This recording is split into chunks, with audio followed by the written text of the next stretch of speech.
الله وبركاته. الحمد لله نحمده ونستعينه ونستغفره ونؤمن به ونتوكل عليه ونعوذ بالله من شرور أنفسنا ومن سيئات أعمالنا. من يهده الله فلا مضل له ومن يضلله فلا هادي له، ونشهد أن لا إله إلا الله وحده لا شريك له، ونشهد أن سيدنا وسندنا وحبيبنا وكريمنا وشفيعنا ومولانا محمدا عبده ورسوله صلى الله على النبي وعلى آله وأصحابه وأتباعه وأزواجه وذرياته أجمعين. فأعوذ بالله من الشيطان الرجيم. بسم الله الرحمن الرحيم. من عمل صالحا من ذكر وأنثى فلنحيينه حياة طيبة. وقال النبي صلى الله عليه وسلم: الدنيا مزرعة الآخرة. وقال عليه الصلاة والسلام: الدنيا خلقت لكم وأنكم خلقتم للآخرة، أو كما قال عليه الصلاة والسلام. اللہ تعالیٰ نے بے پناہ کرم کا، شفقت کا، محبت کا، عنایت کا معاملہ کیا. جمعہ کی مبارک گھڑیوں میں اپنے پاک بارگاہ میں حاضری کی توفیق عطا فرمائی. اللہ تعالیٰ ہم سب کے حاضر ہونے کو، جڑنے کو، مل بیٹھنے کو، سننے سنانے کو بے پناہ قبول فرمائے. اور دعا کیجیے جمعہ کی گھڑیوں کو اللہ ہم سب کے لیے قبولیت کی، مغفرت کی، رحمت کی اور دعاؤں کی گھڑیاں اللہ بنا دے. گزشتہ جمعہ یہ بات عرض کی جا رہی تھی، اللہ تعالیٰ نے مسلمانوں سے خطاب کیا، ایمان والوں سے، اور اللہ نے فرمایا اگر تم پاکیزہ زندگی چاہتے ہو، اچھی زندگی چاہتے ہو، اس زندگی میں بھی اچھا رہنا چاہتے ہو اور مرنے کے بعد بھی تم اچھی زندگی چاہتے ہو، تو اللہ نے قرآن میں فرمایا تمہیں نیک اعمال کرنا ہوگا. جو نیک عمل کرے گا اللہ تعالیٰ اس کو اچھی زندگی عطا کریں گے، اور جو بد عمل کرے گا، برا عمل کرے گا، اللہ کو ناراض کرے گا، خدا کے حکموں کی خلاف ورزی کرے گا، رسول اللہ کی سنتوں کو چھوڑے گا، تو اللہ تعالیٰ اس کی زندگی کو اجیرن بنا دے گا. حدیث میں سرکار نے ارشاد فرمایا، حضور نے فرمایا جو زندگی گناہوں سے گزرتی ہے اللہ تعالیٰ اس زندگی کو تنگ کر دیتے ہیں. قرآن میں اللہ نے فرمایا من اعرض عن ذکری فإن له معیشة ضنکا. جو قرآن سے منہ موڑے گا، سنت سے منہ موڑے گا، شریعت سے منہ موڑے گا، دین سے منہ موڑے گا، اللہ تعالیٰ اس کی زندگی کو تنگ کر دیں گے اور حشر کے میدان میں اس کو اندھا اٹھائیں گے. وہ کہے گا پروردگار میری تو آنکھیں تھی، میں دیکھتا تھا، قریب کا بھی دیکھتا تھا، دور کا بھی دیکھتا تھا، مجھے اندھا کیوں بنایا گیا؟ تو اللہ تعالیٰ فرمائیں گے تو ہماری آیتوں سے اندھا تھا، قرآن سے اندھا تھا، حدیث سے اندھا تھا، شریعت سے اندھا تھا، اس لیے ہم نے تجھے اندھا اٹھایا. حضور نے فرمایا جو آدمی گناہوں سے زندگی گزارتا ہے، جس کی زندگی گناہوں کے دلدل میں پھنسی ہوتی ہے، حضور نے فرمایا اللہ اس کو ایسے پریشان کر دے جیسے جنگل کے درندے شکار کے لیے مارے پھرتے ہیں. جنگل کے درندے شکار کے لیے مارے پھرتے ہیں.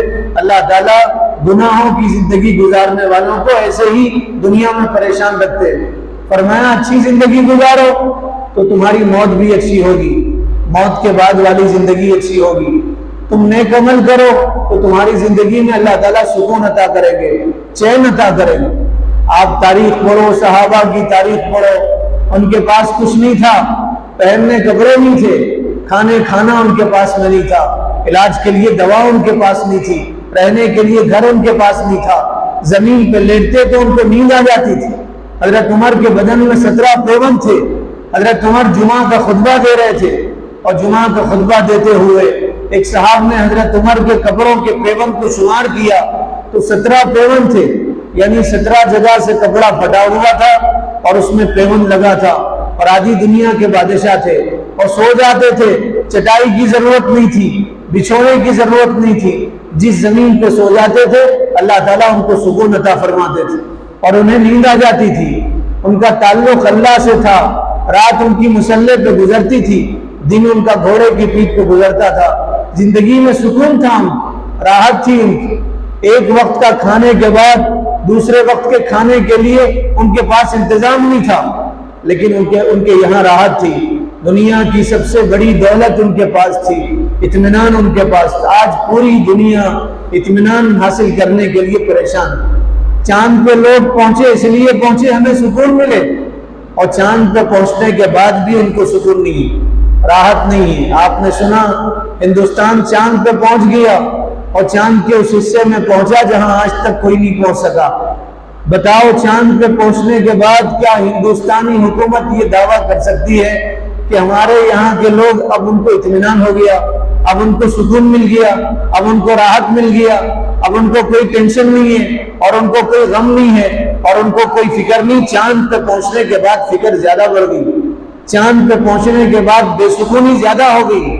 سب سے بڑی دولت دنیا کی آدمی کو اطمینان ملے، سکون ملے۔ سکون صرف دین میں ہے، شریعت پہ عمل کرنے میں ہے، نماز پڑھنے میں ہے، اللہ کو یاد کرنے میں ہے، دنیا میں نہیں ہے۔ جو نیک عمل کرے گا اللہ تعالیٰ اس کو پاکیزہ زندگی عطا کرے گا۔ حضرت خدیجہ رضی اللہ تعالیٰ عنہ حضور کی پہلی بیوی، آپ صلی اللہ علیہ وسلم کی پہلی شریک حیات حضرت خدیجہ رضی اللہ تعالیٰ عنہ، ہم سب کی ماں حضرت خدیجہ رضی اللہ تعالیٰ عنہ۔ حضرت خدیجہ 40 سال کی تھی، عمر 40 سال، حضور کی عمر مبارک 25 سال کی تھی۔ حضرت خدیجہ سے آپ کا نکاح ہوا، آپ کم عمر تھے، حضرت خدیجہ کی عمر زیادہ تھی۔ حضور نے اپنے عمل سے قیامت تک کے لوگوں کو بتایا، دیکھو اگر لڑکی عمر میں بڑی ہے، لڑکی عمر میں بڑی ہے اور اس کے پاس دین ہے، اخلاق ہے، تو اس سے شادی کرو۔ لڑکی عمر میں چھوٹی ہے، اس کے پاس اخلاق نہیں ہے، دین نہیں ہے، شریعت اس کی زندگی میں نہیں ہے، تو یاد رکھو اس سے شادی مت کرو۔ شادی میں عمر نہ دیکھو، اس کی اخلاق دیکھو، اس کا کردار دیکھو، اس کا کریکٹر دیکھو، اس کا دین دیکھو، اس کی شریعت دیکھو، اس کی نماز دیکھو، اس کی حیا دیکھو، اس کی پاک دامنی دیکھو۔ اگر اس کی پاک دامنی دیکھو گے تو تمہاری زندگی اس کے ساتھ سکھ سے گزرے گی، اور اگر تم اس کا گھر دیکھو گے، اس کا زر دیکھو گے، اس کے پاس کی دولت دیکھو گے، زمین جائیداد دیکھو گے، اس کی خوبصورتی دیکھو گے، تو تمہاری زندگی سے سکون غارت ہو جائے گا اور برباد ہو جائے گا۔ گھر اللہ تعالیٰ نے سکون کے لیے بنایا، گھر اللہ تعالیٰ نے سکون کے لیے بنایا۔ قرآن میں ہے گھر کو سکونت اس لیے کہا جاتا ہے، اس میں آنے کے بعد آدمی سکون حاصل کر لیتا ہے۔ عورت کو اللہ نے سکون کے لیے بنایا، لِتَسْكُنُوا إِلَيْهَا، عورت سکون حاصل کرنے کے لیے ہے۔ رات اللہ تعالیٰ نے سکون کے لیے بنایا۔ جس کو عورت صحیح نہیں ملے، نہ اس کی رات سکون میں ہے، نہ اس کے گھر میں اس کو سکون ہے۔ عورت اچھی ہے، دیندار ہے، تو اس کی رات بھی سکون سے گزرے گی، گھر میں آنے کے بعد اس کو محسوس ہوگا وہ جنت میں آ گیا۔ اور اگر جس کو عورت اچھی نہیں ملی، اس کی زندگی میں اسے نہ رات میں سکون ہے، نہ اسے گھر میں سکون ہے۔ اس لیے فرمایا دیندار عورت کو دیکھو شادی کرو، اس کے پاس دولت مت دیکھو، غریب ہے شادی کرو، یتیم ہے شادی کرو، گھر نہیں ہے اس کے پاس، اس سے شادی کرو، پہننے کپڑے نہیں ہیں لیکن اس کے پاس دین ہے، شریعت ہے، اس سے شادی کرو۔ لڑکے میں کیا دیکھو؟ لڑکے میں اس کی دینداری دیکھو۔ سکون اس لیے نہیں ہے جمعہ 8 دن نہیں ہو رہے، طلاق تک نوبت پہنچ رہی، شادی ہو کے جمعہ 8 دن نہیں ہو رہے، طلاق تک نوبت پہنچ رہی۔ آدمی دولت دیکھ کے شادی کر رہا، اپنی بیٹی دولت مند کو دینے کی کوشش کر رہا ہے، جس کا گھر بڑا ہے، جس کا فکس ڈپازٹ ہے، جس کا بینک بیلنس ہے، اس کو اپنی لڑکی دینے کی کوشش کر رہا، اور پھر 4 دن نہیں ہوتے پھر وہ جلاد بنتا ہے، فرعون بنتا ہے، ظالم بنتا ہے، پھر وہ تمہاری بیٹی پہ ظلم کرتا ہے اور زندگی بھر خون کے آنسو رلاتا ہے۔ رسول اللہ صلی اللہ علیہ وسلم نے حضرت خدیجہ کی اخلاق دیکھا، حضرت خدیجہ کا کردار دیکھا، حضرت خدیجہ کا حسن اخلاق دیکھے۔ آپ نے 25 سال کی عمر میں 40 سال کی عورت سے شادی کیا، اور وہ جو لوگ اپنی زبانوں سے حضور کی شان میں گستاخی کرتے ہیں اور یہ کہتے ہیں آپ نے 11 بیویوں سے شادی کیا، وہ تاریخ تو پڑھو رسول اللہ کی۔ 25 سال کی عمر، نوجوان ہیں آپ، جوانی کی عمر میں ادھیڑ عمر کی عورت سے آپ نے شادی کر کے اپنا کردار دنیا والوں کو بتایا، اپنا اخلاق بتایا، اور یہ بتایا آپ نے خواہش کے لیے شادی نہیں کیا تھا، اللہ کا حکم پورا کرنے کے لیے شادی کیا تھا۔ حضرت خدیجہ سے آپ کا نکاح ہوا. حضرت خدیجہ سونے کا چمچہ لے کے پیدا ہوئی تھی. منہ میں حضرت خدیجہ کے سونے کا چمچہ تھا. گھن زر دولت حضرت خدیجہ کے گھر کی لونڈی تھی. آپ کے گھر میں دولت کی جھنکار تھی. حضرت خدیجہ صرف مکہ کی مالدار عورت نہیں تھی، پورے حجاز کی مالدار عورت تھی، عرب کی مالدار عورت تھی. یہ جو سعودیہ نام ہے، سعودی عربیہ کہا جاتا ہے، سعودیہ حضور کا نام رکھا ہوا نہیں ہے. سعود یہ خاندان ہے جو ابھی حکومت کر رہا ہے، ان کے خاندان کی وجہ سے اسے سعودی عربیہ کہا جاتا ہے. اس کا نام، اس ملک کا نام، اس کنٹری کا نام سعودی عربیہ نہیں ہے. اس کنٹری کو حضور نے حجاز کہا تھا. حجاز نام ہے اس پورے علاقے کا. حضرت خدیجہ پورے حجاز کے علاقے میں مالدار عورت تھی. حضرت خدیجہ نے جب رسول اللہ سے نکاح کیا اور رسول اللہ کو اللہ نے نبی بنایا اور نبوت کا ظہور ہوا اور اعلان ہوا اور رسول اللہ نبی بن کے دنیا میں تشریف لائے، تو حضرت خدیجہ نے اپنی پوری دولت رسول اللہ کی منشا کے مطابق خرچ کیا. پوری دولت جو کچھ تھا اپنے پاس میں حضور پہ خرچ کیا. اس لیے اما جان حضرت عائشہ نے ایک مرتبہ کہا، اے اللہ کے نبی خدیجہ میں کیا تھا؟ وہ بوڑھی عورت تھی، بڑھاپے میں آپ نے شادی کیا، اس کے بڑھاپے میں آپ کی جوانی میں آپ نے اس سے شادی کیا. خدیجہ کے پاس کیا تھا؟ آپ ہمیشہ خدیجہ کا ذکر کرتے ہیں. تو رسول اللہ نے فرمایا، عائشہ چپ ہو جاؤ، خدیجہ تو کانت ما کانت، خدیجہ تھی جو تھی. علماء نے لکھا ہے اس ایک جملے میں حضور نے حضرت خدیجہ کی پوری سیرت بیان کیا اور بیوی کے مرنے کے بعد اپنی بیوی کی تعریف کر رہے ہیں. اب تو لوگ زندگی میں بیوی کی تعریف نہیں کرتے. جو آپ کے لیے گھر چھوڑ کے آتی ہے، بھائی چھوڑ کے آتی ہے، ماں باپ چھوڑ کے آتی ہے، جو اپنے بہن بھائیوں کا پیار چھوڑ کے آتی ہے، آپ بھول کے بھی کبھی اس کی تعریف نہیں کرتے. عورت تعریف کی بھوکی ہوتی ہے. جس دن آپ اس کی تعریف کریں گے وہ آپ کو اپنی آنکھوں کا سرما بنا کے رکھے گی. رسول اللہ کی سنت ہے اپنی بیوی کی تعریف کرنا. اگر آپ حضور کے عاشق ہیں، نام لیوا ہیں، رسول اللہ کے غلام ہیں، تو آپ اپنی بیوی کی تعریف کریں. حضور نے اپنی بیویوں کی تعریف کیا. اما جان حضرت خدیجہ نے پوچھا، اللہ کے نبی آپ کو سب سے زیادہ پسند کون ہے؟ پوری دنیا میں سب سے زیادہ پسند کون ہے؟ پوری دنیا میں سب سے زیادہ آپ کو اچھے کون لگتے ہیں؟ تو حضور نے فرمایا، مجھے میری عائشہ سب سے اچھی لگتی ہے، مجھے سب سے زیادہ پسند عائشہ ہے. آپ نے حضرت عائشہ کے بارے میں کہا جیسے سرید تمام کھانوں کا سردار ہے. سرید ایک قسم کا کھانا ہے جو حضور کو بہت پسند تھا. گوشت کے سالن میں روٹی کے ٹکڑے ڈال کے ابال لو، اس کو سرید کہا جاتا ہے. گوشت کے سالن میں روٹی کے ٹکڑے ڈال کے ابالو، اس کو سرید کہا جاتا ہے. حضور نے فرمایا سب سے اچھا کھانا سرید ہے. فرمایا جیسے سرید سے کھانوں میں سب سے اچھا کھانا سرید ہے. فرمایا عورتوں میں سب سے اچھی عورت عائشہ ہے.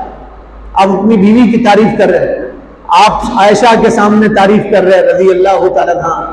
آپ صحابہ کے سامنے تعریف کر رہے ہیں، آپ اپنی مری ہوئی بیوی کی تعریف کر رہے ہیں حضرت خدیجہ کی. اور یہ فرما رہے ہیں عائشہ خدیجہ تو خدیجہ تھی، آپ کے چہرے کا رنگ بدل گیا. فرمایا عائشہ کبھی خدیجہ کے بارے میں کچھ مت کہنا، خدیجہ تھی جو تھی. فرمایا جب سب لوگوں نے انکار کیا تو خدیجہ نے اقرار کیا، جب سب لوگوں نے ساتھ دینا چھوڑ دیا تو خدیجہ نے ساتھ دیا، جب میرے پاس کچھ نہیں تھا تو خدیجہ نے اپنی دولت مجھ پہ نثار کیا. خدیجہ نے پوری دولت مجھ پہ وار دیا اور میرے اشارے پہ پوری دولت لٹا دی. حضرت خدیجہ سونے کا چمچہ منہ میں لے کے پیدا ہوئی تھی، پورے حجاز کی مالدار عورت تھی. پوری دولت حضور پہ خرچ کر دیا، کچھ نہیں بچا حضرت خدیجہ کے پاس، کچھ نہیں تھا. کنگال ہو گئی، غریب ہو گئی حضرت خدیجہ، چھپر کے مکان میں رہنے لگی. کچھ نہیں تھا مگر سکون تھا، کچھ نہیں تھا. ایک مرتبہ رسول اللہ گھر تشریف لائے اور مسکرا کے فرمانے لگے، عائشہ خدیجہ آج اللہ تمہیں سلام عرض کر رہے، آسمانوں سے اللہ تمہیں سلام عرض کر رہے. دنیا کو بنانے والا خالق و مالک خدیجہ کو سلام عرض کر رہا ہے اور یوں کہہ رہے میرے حبیب آج جب آپ گھر جائیں گے تو خدیجہ سے میرا سلام عرض کرنا. رسول اللہ غار ثور میں رہتے تھے، غار ثور میں رسول اللہ غار ہرا میں رہتے تھے، غار ہرا میں بیٹھتے تھے اور غار ہرا میں رسول اللہ اللہ کا دھیان جماتے تھے، ذکر کرتے تھے، کعبے کو دیکھتے بیٹھتے تھے غار حرا میں۔ حضرت خدیجہ ایک توشہ لے کے آتی تھی۔ غار حرا پہ چڑھنا بہت مشکل ہے، ہمارے یہاں کے جو پہاڑ ہوتے ہیں ان میں جھکاؤ ہوتا ہے، آپ اس پہ چڑھ سکتے ہیں، لیکن عرب کے جو پہاڑ ہیں اور غار سور غار حرا جو پہاڑ ہے وہ سیدھے پہاڑ ہیں، اس پہ چڑھنا مشکل ہے۔ چڑھنے کے بعد آدمی کا دم نکل جاتا ہے، اس کے گھٹنوں میں تکلیف ہوتی ہے، 2-3 دن آدمی کے بدن میں درد محسوس ہوتا ہے۔ اگر کوئی ہمت کر کے چڑھ دے تو پھر دوسری بار چڑھنے کی ہمت نہیں کرتا۔ غار حرا بہت اونچائی پہ ہے، چڑھ کے پھر اترنا پڑتا ہے، چھوٹا سا غار ہے، اتنا چھوٹا غار ہے، ایک آدمی نماز پڑھ سکتا ہے اور ایک آدمی بیٹھ سکتا ہے، اتنا چھوٹا غار ہے۔ حضور غار میں رہتے تھے، 15 دن رہتے تھے، دنیا سے کٹ کے اللہ سے تعلق جوڑتے تھے۔ حضرت خدیجہ توشہ لے کے آتی تھی، 15 دن کا توشہ لے کے آتی تھی، مہینے کا توشہ لے کے آتی تھی۔ آپ اندازہ لگائیے حضرت خدیجہ پہاڑ پہ کیسے چڑھتی ہوں گی، حضور کے پاس کیسے پہنچتی ہوں گی۔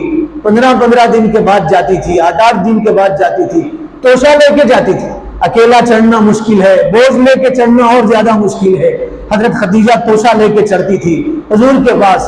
ایک مرتبہ حضرت خدیجہ توشہ لے کے چڑھ رہی تھی تو حضرت جبرائیل آئے، آ کے کہا اللہ کی حبیب آپ غار سے باہر جھانکیے۔ رسول اللہ نے غار سے باہر جھانکے تو آپ نے دیکھا آپ کی رفیق حیات، شریک حیات، آپ کی زوجہ محترمہ، آپ کی بیوی غار پہ چڑھ رہی ہے۔ حضرت جبرائیل نے کہا یہ آپ کی بیوی ہے، زوجہ محترمہ ہے، امت کی ماں ہے، غار پہ چڑھ رہی ہے۔ آپ خدیجہ کے آنے کے بعد خدیجہ کو اللہ کا سلام عرض کر دو۔ آج اللہ خاص طور پہ خدیجہ کو سلام عرض کر رہے۔ 2 شخصیتیں ایسی گزری ہیں، جیتے جی آسمانوں سے اللہ کا سلام ان پہ آیا، اللہ نے ان کو سلام بھیجا۔ حضرت ابوبکر ایک شخصیت ہے اور دوسری حضرت خدیجہ ہے، ایک مرد ہے اور دوسرے عورت ہے، آسمانوں سے ان کے لیے سلام آیا۔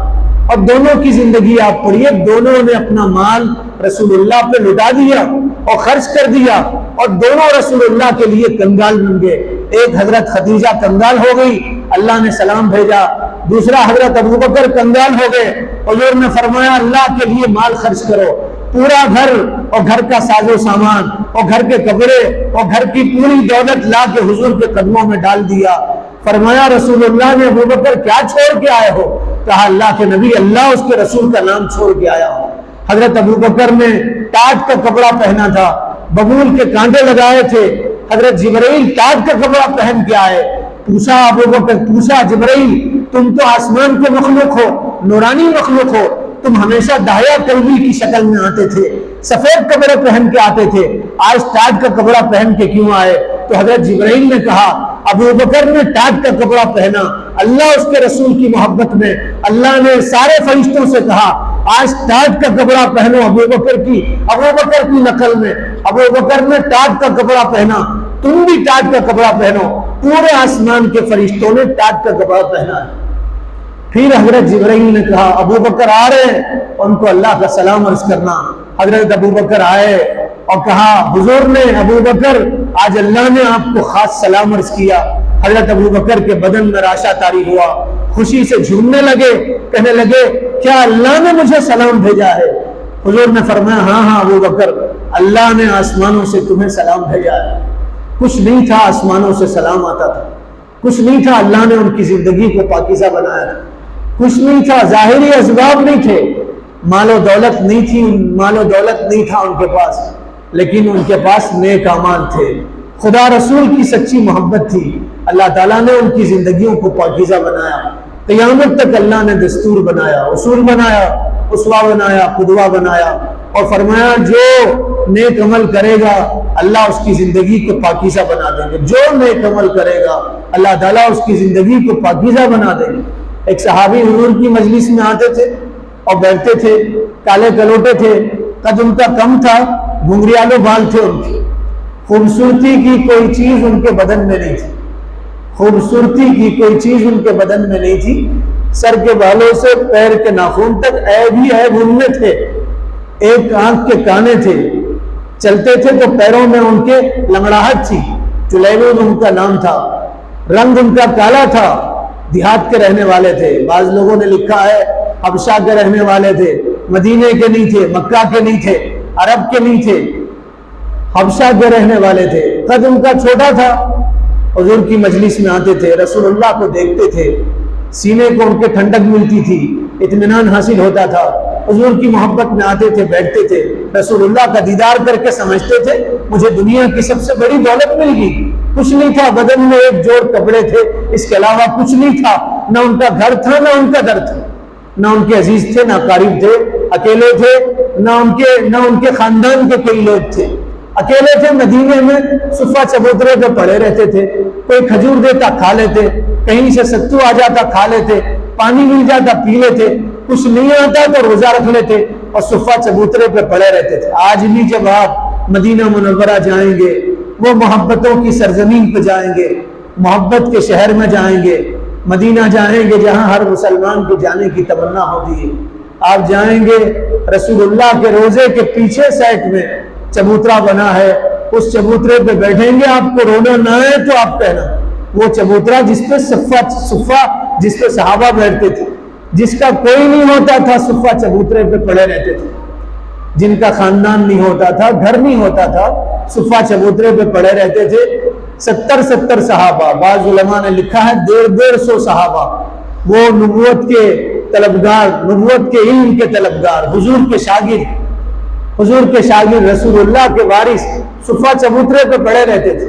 حضرت جلیبی بھی صفہ چبوترے پہ پڑے رہتے تھے، کبھی رسول اللہ کے پاس آتے، محبت سے حضور کو دیکھتے، رسول اللہ کا ہاتھ لے کے چومتے، وہ ہاتھ جس کی قسم اللہ نے قرآن میں کھایا، اس کو چومتے، اس کو بوسہ دیتے، خوشی کا اظہار کرتے۔ ایک مرتبہ رسول اللہ نے اپنے مخلص صحابی، سچے وفادار، سچے عاشق جلیبی سے پوچھا، جلیبی تمہارا نکاح ہوا، تمہاری شادی ہوئی؟ تو حضرت جلیبی نے کہا اللہ کے نبی میرا کون دام لگائے گا، سستی قیمت ہے میری۔ فرمایا اللہ کے نبی میری سستی قیمت ہے، میرا دام کون لگائے گا، مجھ سے شادی کون کرے گا؟ رسول اللہ نے حضرت جلیبی کو قریب بلایا اور بلا کے فرمایا جلیبی دنیا میں تمہاری قیمت ہو یا نہ ہو لیکن اللہ کے نزدیک تمہاری بہت قیمت ہے، اللہ کے نزدیک بہت بڑا مقام ہے اور خدا کے نزدیک تمہارا بہت بڑا مرتبہ ہے۔ پھر آپ نے فرمایا جلیبی تمہاری شادی نہیں ہوئی؟ تو فرمایا اللہ کے نبی مجھے کون بیٹی دے گا؟ دوسرے دن پھر جلیبی آئے، حضور نے فرمایا جلیبی تمہاری شادی ہوئی؟ حضرت جلیبی نے کہا اللہ کے نبی نہیں ہوئی، مجھے کون لڑکی دے گا؟ میں کم قیمت کا آدمی ہوں، میری قیمت کون لگائے گا؟ رسول اللہ نے دوسرے دن کہا جلیبی دنیا میں تمہاری قیمت کم ہو لیکن اللہ کے نزدیک اور آخرت میں تمہاری قیمت بہت زیادہ ہے۔ تیسرے دن پھر آئے جلیبی، حضور نے پھر پوچھا جلیبی تمہارا نکاح ہوا؟ حضرت جلیبی نے کہا اللہ کے نبی مجھے کون لڑکی دے گا، میرے پاس کچھ نہیں ہے، میں عرب کا نہیں ہوں، میں غلام ہوں، غلامی کی زندگی گزارنے والا ہوں، مجھے کون لڑکی دے گا؟ حضور نے حضرت جلیبی کو قریب بلایا، سر پہ ہاتھ پھیرا، فرمایا جلیبی فلاں قبیلے والے سردار کے پاس جاؤ، دروازہ بجاؤ اور اس سردار سے کہو کہ اللہ کے رسول نے بھیجا ہے اور تمہاری بیٹی سے میری شادی کر دو۔ حضرت جلیبی خوش ہو گئے، اندھے کو کیا چاہیے؟ آنکھیں چاہیے، بھوکے کو روٹی کے 2 ٹکڑے چاہیے، اور کیا چاہیے؟ حضرت جلیبی خوش ہو گئے، پیر زمین پہ رکھتے تھے لیکن خوشی سے پیر زمین پہ نہیں پڑتے تھے۔ حضرت جلیبی خوش ہو گئے، حضور نے میری نکاح کا انتظام کر دیا، پیغام بھیجا ہے، سردار کی بیٹی ہے، اور سردار کی ایک ہی بیٹی تھی اور خوبصورت بیٹی تھی، اور اس سردار نے اپنی بیٹی کی اچھی تربیت کیا تھا، اس کو اچھے اخلاق سکھائے تھے، اس کی اچھی تعلیم کا انتظام کیا تھا۔ بیٹیوں کو صرف تعلیم مت دو، تعلیم فتنہ ہے، صرف تعلیم فتنہ ہے۔ میری یہ بات دل کی تختی پہ نوٹ کرو، صرف تعلیم بیٹیوں کو دو، خالی تعلیم، صرف تعلیم سراسر فتنہ ہے۔ تعلیم تربیت کے ساتھ دو گے، تعلیم دین کے ساتھ دو گے تو دنیا آخرت کی خیرخواہی کا ذریعہ بنے، اور اگر تعلیم صرف تعلیم دو گے تو آپ کی بیٹیاں آپ کا نام رسوا کرے گی اور آپ کو بے عزت کرے گی اور آپ کو بدنام کرے گی، دنیا میں بھی اور آخرت میں۔ صرف تعلیم سراسر فتنہ ہے بغیر تربیت کے، صرف تعلیم بغیر دین کے سراسر فتنہ ہے۔ تو حضرت جلیبی گئے سردار کے گھر پر، قصہ لمبا ہے، دروازہ بجایا، سردار باہر آیا، حضرت جلیبی کو دیکھ کے کہنے لگا کیا مانگنے کے لیے آیا، بتاؤ تمہیں کیا چاہیے؟ سردار سوچنے لگا یہ پیسے مانگنے آئے، بھوکے ہوں گے، کھانا مانگنے کے لیے آئے، ان کے پاس کپڑے نہیں، کپڑے مانگنے کے لیے آئے. پوچھا بھائی کیا چاہیے تمہیں؟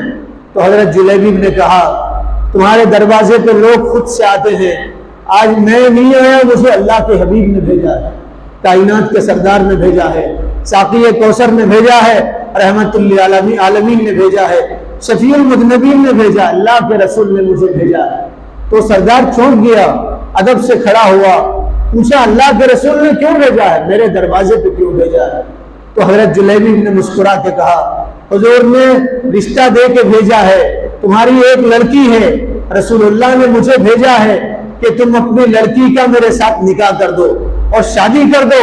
تو سردار حیران ہوا اور سردار کہنے لگا تیرا میری بیٹی کے ساتھ کیا جوڑ، اور تو کہاں اور میری بیٹی کہاں؟ میری بیٹی آسمان تو تو زمین ہے، میری بیٹی پہاڑ تو تو ذرہ ہے، میری بیٹی خوبصورت کی دیوی ہے، اور تو اپنا رنگ دیکھ لے، اور میں اپنے قبیلے کا سردار ہوں اور تو اتنا غلام ہے، تیرے پاس ہے کیا؟ رسول اللہ نے تجھے کیسے بھیجا ہے؟ میں اپنی بیٹی تجھے نہیں دے سکتا. بیٹی باپ کی بات سن رہی تھی کیوار میں سے، دروازے کی آڑ میں سے. بیٹی نے کہا ابا جان میں اسی نوجوان کے ساتھ شادی کروں گی. کہا ابا جان یہ مت دیکھو رشتہ لے کے کون آیا ہے، یہ دیکھو رشتہ دے کے کون بھیجا ہے. آنے والا غریب ہے، آنے والے کے بدن میں کپڑے نہیں ہے، آنے والا کالا کلوٹا ہے، آنے والا فقیر ہے، لیکن بھیجنے والا تو دنیا آخرت کا سردار ہے، بھیجنے والا امام الانبیاء ہے. بھیجنے والے کو دیکھو کس نے بھیجا ہے. پھر فرمایا ابا جان میں تو اسی کے ساتھ شادی کروں گی. اللہ نے قرآن میں فرمایا تم اللہ اس کے رسول کے حکم کو ٹھکرا دو گے تو تمہیں دنیا آخرت میں اللہ ٹھکرا دے گی. تم اللہ اس کے رسول کے حکم کی پامالی کرو گے تو اللہ تمہیں پامال کر دیں گے. تم اللہ کے رسول کے حکم کی ناقدردانی کرو گے تو اللہ تمہاری ناقدردانی کریں گے. اللہ نے بھیجا، اللہ کے رسول نے بھیجا ہے، میں اس کے ساتھ شادی کروں. میں حضور کے حکم کو ٹھکرا نہیں سکتی، میں اسی نوجوان کے ساتھ شادی کروں گی. باپ بے بس ہو گیا. باپ نے سمجھایا، بیٹی نے کہا نہیں اللہ کے رسول نے بھیجا ہے، میں اس کو نہیں دیکھوں گی، میں اللہ کے رسول کو دیکھ کے اس کے ساتھ شادی کروں. تاریخ میں لکھا ہے لڑکی تیار ہوئی، باپ بھی تیار ہوا. چھوٹی سی مجلس میں حضرت جلیبیب کے ساتھ اس لڑکی کی شادی ہو گئی اور نکاح ہو گیا. مدینہ میں ایک اور گھر بس گیا، مدینہ میں ایک اور گھر بس گیا، مدینہ میں ایک خاندان بس گیا. میاں بیوی رہنے لگے، نئی شادی ہوئی تھی. کیا جوڑ؟ ہمارے معاشرے میں کہتے مسکے پہ مکوڑا، پیڑے پہ مکوڑا. لڑکی بے انتہا خوبصورت تھی، جلیبیب خوبصورت نہیں تھے، لیکن ایک گھر بس گیا. اور وہ لڑکی حضرت جلیبیب کو بہت چاہتی تھی اور بے انتہا محبت کرتی تھی. حضرت جلیبیب بھی اس سے بہت محبت کرتے تھے. دونوں کی زندگی اچھی گزر رہی تھی. مدینہ میں اعلان ہوا کل صبح اللہ کے راستے میں جانا ہے، لشکر تیار کرو. ماؤں سے کہا جانے لگا مائیں اپنے نوجوانوں کو تیار کریں. ماؤں سے کہا جانے لگا مائیں اپنے نوجوانوں کو دلہے بنائیں، اللہ کے راستے کی دلہے بنائیں. تیر تلواروں سے ان کے بدن کو سجائیں، تیر تلواروں سے ان کے بدن کو سنواریں، یہ جنت کے دلہوں کو تیار کریں. اعلان ہوا بیویاں اپنے شوہروں کو تیار کریں، اللہ کے راستے میں بھیجیں. رات تھی، سناٹا تھا. حضرت جلیبیب کے کان میں آواز پڑی. بیوی سے کہنے لگے صبح ہونے سے پہلے مجھے رسول اللہ کی خدمت میں حاضر ہونا ہے. میرے تیر لاؤ، کمان لاؤ، تلوار لاؤ، ڈھال لاؤ، زرہ لاؤ، گھوڑا لاؤ. بیوی نے شوہر کو تیار کیا. تھوڑے دن کی شادی تھی، دلہے تھوڑے دن پہلے بنے تھے، ابھی ان کی زندگی شروع نہیں ہوئی تھی، مختصر ایام ہوئے تھے، تھوڑے دن ہوئے تھے. دلہن نے شوہر کو تیار کیا اور دلہے بھی اللہ کے راستے میں چلے گئے. اللہ تعالیٰ نے مسلمانوں کو غلبہ دیا، مسلمانوں کو فتح دیا، جیت مسلمانوں کی ہوئی. حضور نے فرمایا شہیدوں کو تلاش کرو. لوگوں نے شہیدوں کو تلاش کیا، شہید رسول اللہ کے پاس لائے گئے. حضور نے شہیدوں کو دیکھا، جنت کی خوشخبری سنایا. آپ نے فرمایا هل تفقدون احد منی، بتاؤ تم کسی کو گم پاتے ہو؟ کوئی ایک ہے جو مل نہیں رہا، شہید ہے. صحابہ نے فرمایا اللہ کے نبی ہم نے سب کو تلاش کیا، پورے شہداء آپ کے پاس لائے گئے، اب کوئی شہید مسلمانوں میں سے باقی نہیں ہے. حضور نے فرمایا تلاش کرو، ایک شہید باقی ہے، تمہیں نہیں مل رہا ہے. پھر شہیدوں کی تلاش ہوئی. پھر صحابہ نے آ کے کہا اللہ کے نبی سب شہید مل گئے، کوئی شہید باقی نہیں ہے. حضور نے فرمایا ایک شہید باقی ہے، اسے تلاش کرو. صحابہ نے فرمایا کون سا شہید؟ حضور نے فرمایا جلیبیب شہید ہوا ہے، جلیبیب کو تلاش کرو۔ ایک صحابی گئے، تلاش کیا، دوڑے دوڑے رسول اللہ کے پاس آئے، آ کے کہا اللہ کے نبی جلیبیب کی حالت تو دیکھو۔ رسول دوڑ کے آئے، حضرت جلیبیب کو دیکھا، سات کافروں کو جہنم میں پہنچا کے خود خاک اور خون میں تڑپ رہے تھے۔ حضرت جلیبیب کی لاش تھی، گردن کٹی تھی، ہاتھ پیر کٹ گئے تھے، ادھڑیاں باہر نکل گئی تھی۔ رسول اللہ نے حضرت جلیبیب کو دیکھا، فرمایا اس نے 7 کو جہنم میں پہنچایا، پھر یہ شہید ہوا۔ پھر حضور نے حضرت جلیبیب کے لاشے کو اٹھایا، جنازے کو اٹھایا۔ کیا خوش نصیب جنازہ حضرت جلیبیب کا، جس کو سید المرسلین نے اپنے ہاتھوں سے اٹھایا اور اٹھا کے حضرت جلیبیب قبر کے پاس لائے، قبر میں اپنے ہاتھوں سے لٹایا۔ حضرت جلیبیب نے حضرت حضور نے حضرت جلیبیب کے بدن پہ مٹی ڈالی، پھر آسمان کی طرف دیکھ کے کہا مولا میں جلیبیب سے ہوں، جلیبیب مجھ سے ہے۔ مسلم شریف کی روایت ہے، فرمایا انا من جلیبیب و جلیبیب منی، یا اللہ میں جلیبیب سے ہوں، جلیبیب مجھ سے ہے۔ کیا معنی ہماری سادہ زبان میں جلیبیب سے الگ نہیں ہوں، جلیبیب مجھ سے الگ نہیں۔ جیتے جی زندگی اچھی گزارا، نیک عمل کرتے تھے، حضور سے محبت کرتے تھے، پاکیزہ زندگی ملی، موت پاکیزہ ان کی۔ حضور نے اپنے مبارک ہاتھوں سے اٹھا کے فرمایا میں جلیبیب سے ہوں، جلیبیب مجھ سے ہے۔ فرمایا جو نیک عمل کرے گا اللہ تعالیٰ اس کو پاکیزہ زندگی عطا کرے گا، دنیا بھی اس کی اچھی ہوگی، آخرت بھی اس کی اچھی ہوگی، موت بھی اس کی اچھی ہوگی۔ حضرت عمر فرماتے تھے کما تحیون تموتون، جیسے زندگی گزارو گے ویسے مرو گے۔ اچھی زندگی گزارو گے اچھی موت آئے گی، اچھی موت کلمے والی موت آئے گی، قرآن پڑھتے موت آئے گی، نماز پڑھتے موت آئے گی، آخری کلمہ زبان سے اللہ نکلے گا، کلمہ شہادت پڑھو گے، رسول اللہ کا دیدار کر کے دنیا سے چلے جاؤ گے، اللہ اللہ کہتے ہوئے دنیا سے چلے جاؤ گے۔